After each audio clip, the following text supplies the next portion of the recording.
Hey there, this is Travis with Invictus Gymnastics, and this is core workout number 11.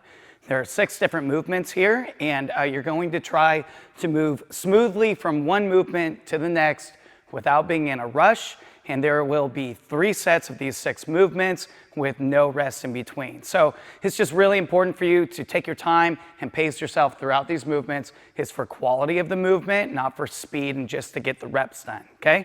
The rep scheme for all of these movements is going to be 10, 15, or 20 reps. Okay, the first movement that we're going to do is either an ab rollout. You guys have one of these at home, that's great. If you do not, we have different options here. We have carpet sliders if you guys are on carpet, so you can slide around on those. You can use a rag or a towel if you have a hardwood floor, and that will slide across the floor pretty well. I'll show you that in a minute. And if you don't have carpet sliders, but you do have carpets, you can use paper plates or just use your imagination with anything that will slide smoothly across the carpet. Under the circumstances, I'll just show you with the ab roller and with the rag. We're going to start here on our knees, keeping our tail tucked under, and we're going to roll out and back in. This is an ab rollout, okay? This isn't a lat rollout. So we're trying to use our abs and allow that stomach to flatten out and then to curl it back up. Sure, your arms are gonna move, you are gonna engage the lats, but that is actually not the point. The abs are the point. Here's what it looks like with the rag. So I'm just gonna go from here, reach out, and then slide back in. Okay, so that is movement number 1. From there, we're going to use a couple chairs and do single leg hip bridge. The reason why I like the chairs is it's going to elevate your upper body just a little bit more so you can get an angle, a pretty deep angle in your hips. To check your distance before you start doing this hip bridge, I want you to get all the way up into this position, a hip bridge, two-footed, with your feet underneath your knees. Then set your butt down, keep your butt close to you and underneath your shoulders, stick one leg out, and you're going to press up, squeeze, and then lower it back down. Continue, 10, 15, or 20 reps, beginning, intermediate, advanced, switch legs, and then you will move on to movement number 3, which is a doggy lateral leg lift, okay? Called doggy because you're on your hands and knees. Looks like a dog peeing on a fire hydrant. You're gonna stick that foot out to the side. Try to press your right hand into the floor really hard with your right leg out. And we're going to point that foot and try to lift smoothly, not yanking it up off the ground. We're not trying to get a stretch on the adductors. We're trying to control the lift up and then lower it down. So we're going to do 10, 15, or 20 reps on that leg, switch to this leg, 10, 15, or 20.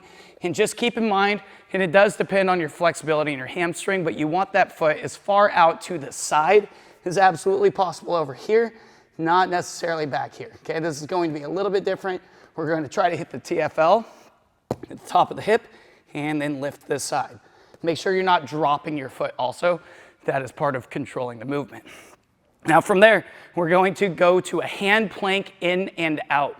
Now this will be kind of like what we did with the rollouts, but a hand plank. So we just got finished with these guys. I'm going to move my feet here. I'm in a hand plank. And I'm going to move my feet in and out.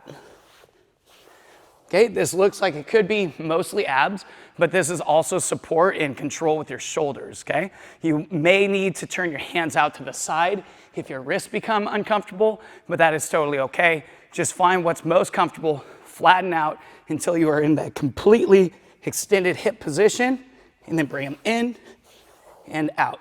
Again, 10, 15, or 20 reps. And then we have the supine hamstring curl. So if you guys can use your rag, lay it on the ground. We're going to go here, lay on our back, hands flat. You can use your hands if this is really difficult for you, and then drag your feet in and then lower them out, bringing the heels toward the butt and toward the shoulders, and try to get the hips to come up as you extend, okay? So once again, make sure that you are using something that will slide. Another option that you have, if you're on hardwood floor or tile, is you can just wear socks, right? Socks on your hands, socks on your feet. Look like you're very padded, and then you can slide with your hands and your feet without having to make too many adjustments. So again, 10, 15, 20 reps. Then we are going to go to adductor leg lifts.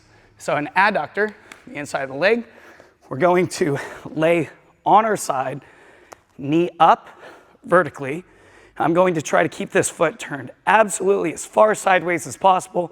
And then I'm going to support myself on an elbow and my hand and try to lift the knee to the other knee, okay?